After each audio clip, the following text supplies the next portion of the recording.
নমস্কার বন্ধুরা, আজকের ভিডিওতে আমরা চমৎকারী ও রহস্যময় মন্দিরের বিষয়ে আলোচনা করব। তার আগে বিধায়কনাথ বাপ্পা চ্যানেলে আপনাদেরকে স্বাগত। আর আমি আপনাদের সাথে আছি বিধায়কনাথ, যার রহস্য এখনো বিজ্ঞানীরাও বের করতে পারেনি। বন্ধুরা, ভগবান শিবের এই মন্দির উত্তরাখণ্ডের রাজধানী দেহরাদুন থেকে 128 কিলোমিটার দূরে লাকামণ্ডল জায়গায় অবস্থিত। প্রচলিত কথা অনুসারে দ্বাপর যুগে দুর্যোধন পাণ্ডব ও মাতা কুন্তিকে জীবিত জ্বালানোর জন্য এখানে একটি লাক্ষাগৃহের নির্মাণ করেছিলেন, কিন্তু পাণ্ডব এই লাক্ষাগৃহ থেকে বেঁচে যায়। আর পাণ্ডব যে গুহা দিয়ে বের হয়েছিল সেই ঐতিহাসিক গুহা আজও আছে। আর এখানে পাওয়া শিবলিঙ্গের বিশেষত্ব হলো এখানে সকল শিবলিঙ্গের রং আলাদা আলাদা।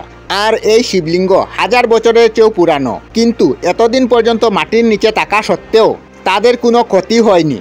লাকামণ্ডলে থাকা শিবলিঙ্গ মহামাণ্ডেশ্বর নামেও পরিচিত। এই মন্দিরের মধ্যে একটি শিবলিঙ্গ আছে, যার বিষয়ে বলা হয় এই শিবলিঙ্গের প্রতিষ্ঠা অজ্ঞাতবাসের সময় পাণ্ডবদের বড় ভাই যুধিষ্ঠির করেছিলেন।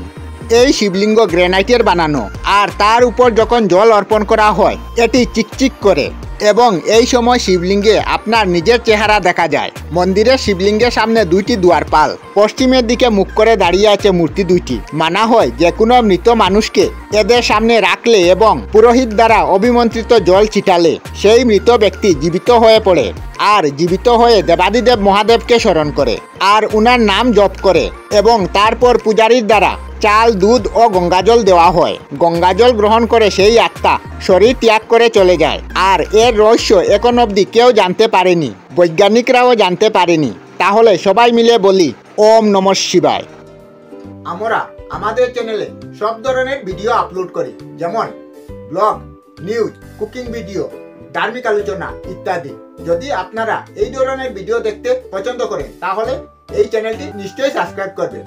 আমি আপনাদের সাথে বিধায়কনাথ আজকের মতো বিদায় নিলাম। আর ভিডিওটি ভালো লাগলে লাইক, শেয়ার ও কমেন্ট করবেন। ভিডিওটি সম্পূর্ণ দেখার জন্য অশেষ ধন্যবাদ।